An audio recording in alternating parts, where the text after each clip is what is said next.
Hello everybody. Today I'm making a video in memory of Bonnie and Clyde. Today I would like to explain about the young woman that I saw in the town of Jargan, who I believe is the reincarnation of Bonnie Elizabeth Parker. I was in transit between Jari to Jargan to do some voluntary work at Tunnel Harry. This being my connection with John Edwin Ashley Williams, my spiritual connection. Now, I had arrived on the bus at the Jargan stop. This was in the town, just outside Stilova Aptica. The people had disembarked the bus. I was at the front of the bus, at the front seat, looking to the rear of the bus, next to the window on the left.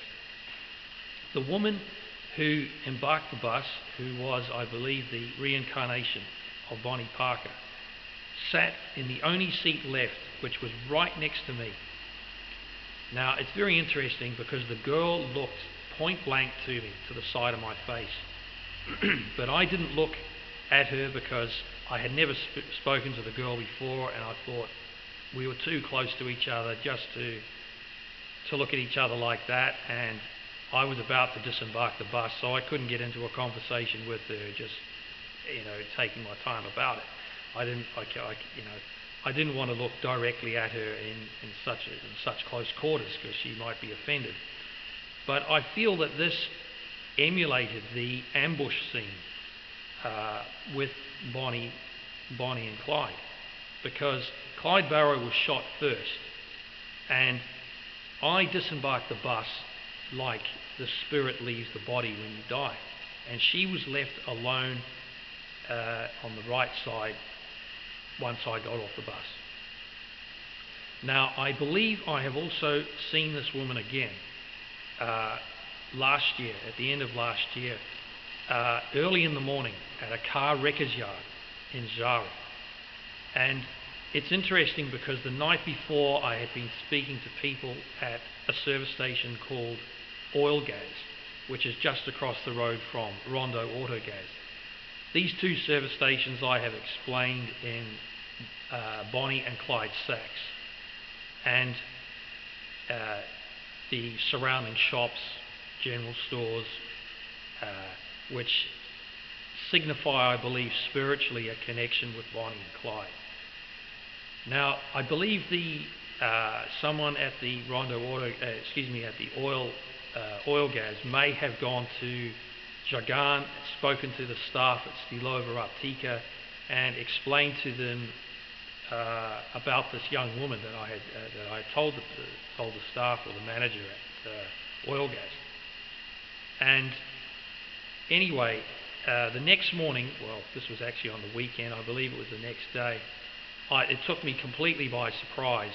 A woman arrived at the wreckers yard very early in the morning, about 7 o'clock, and I was just preparing to leave to go back to Germany, and I was loading the van, and this young woman, she approached the van where I was, but she didn't get out of the car. I couldn't distinguish that whether it was a male or female driving the van until the last minute because of the angle of the windscreen. This was a Renault Space, and you couldn't really tell with the light on the windscreen. You couldn't distinguish whether it was a male or a female. But I distinguished at the last minute that it was a woman. I didn't approach the van, the Renault Space, because I thought the woman may have been frightened, and so I waited for her to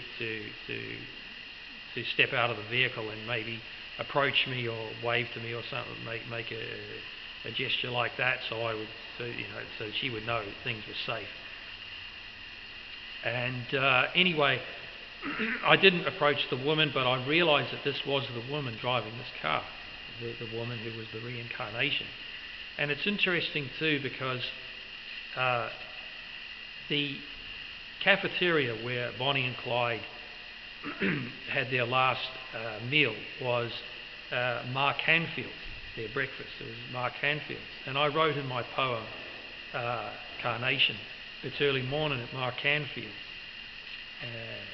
and I've ordered sandwiches, ma and bologna before the blast. And I have broken the name down, Mark Canfield, which I believe is Ma, American for mother, Can being the vehicles, the wrecked vehicles, and fields where the vehicles are located.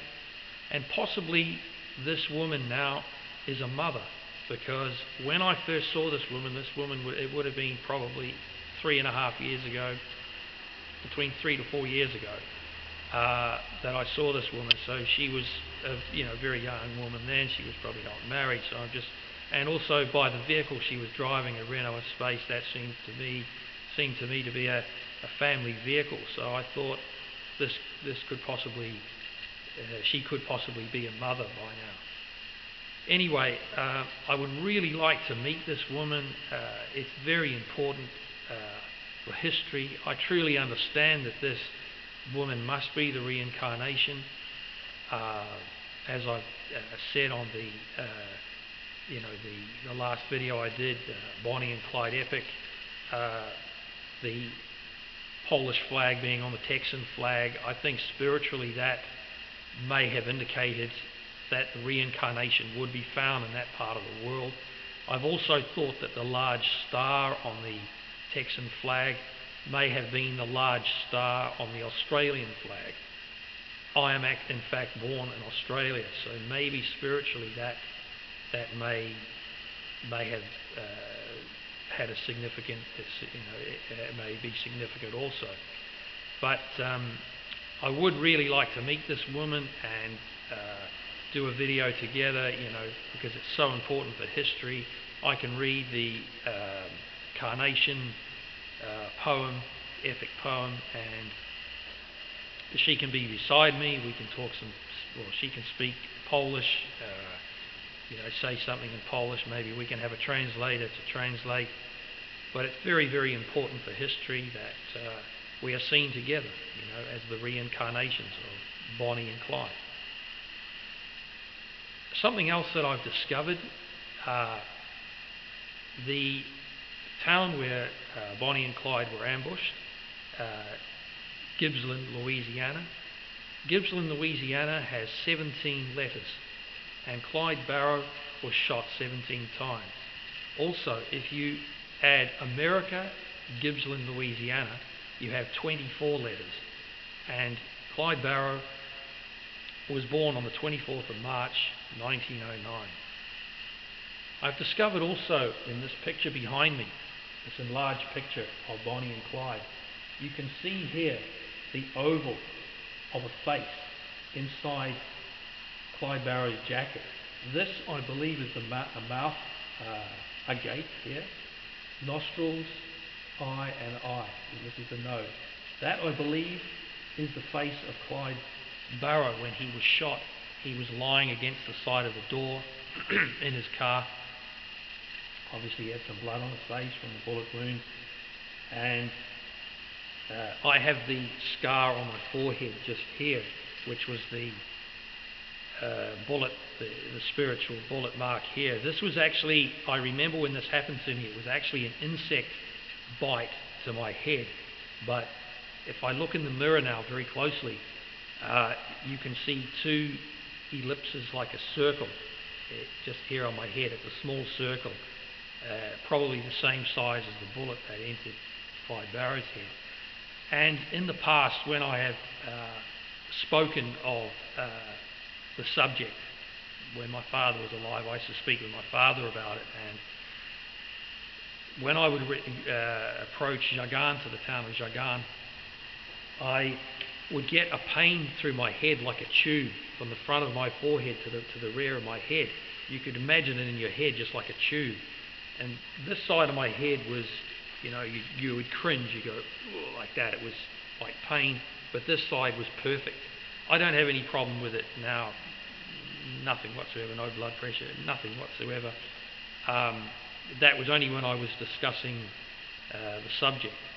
Plus, in the past, I have had pain in my back, like bruises, like small tears across my back.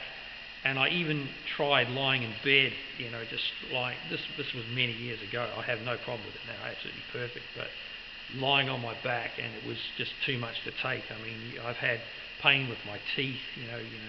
Teeth, when you have bad toothache, it's very, very bad. But it was a lot worse than that. It was unbearable.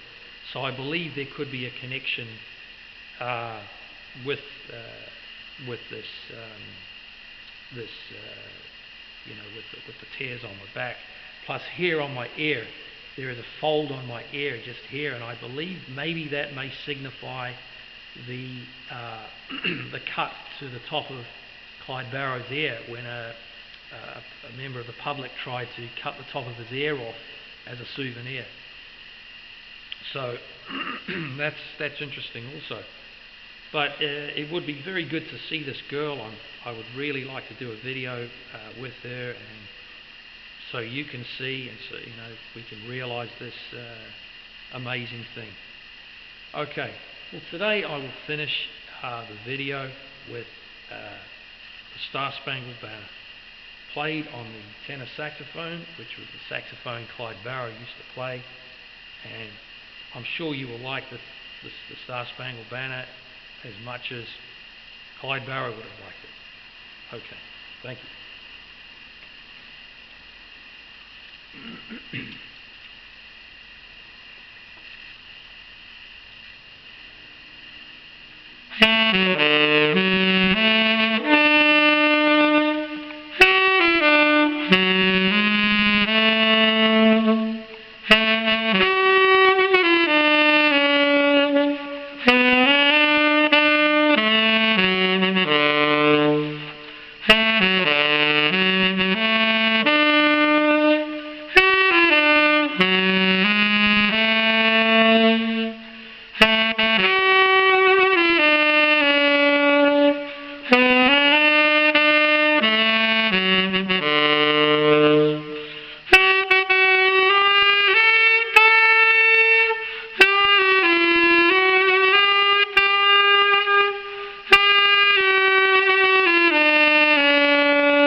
Okay.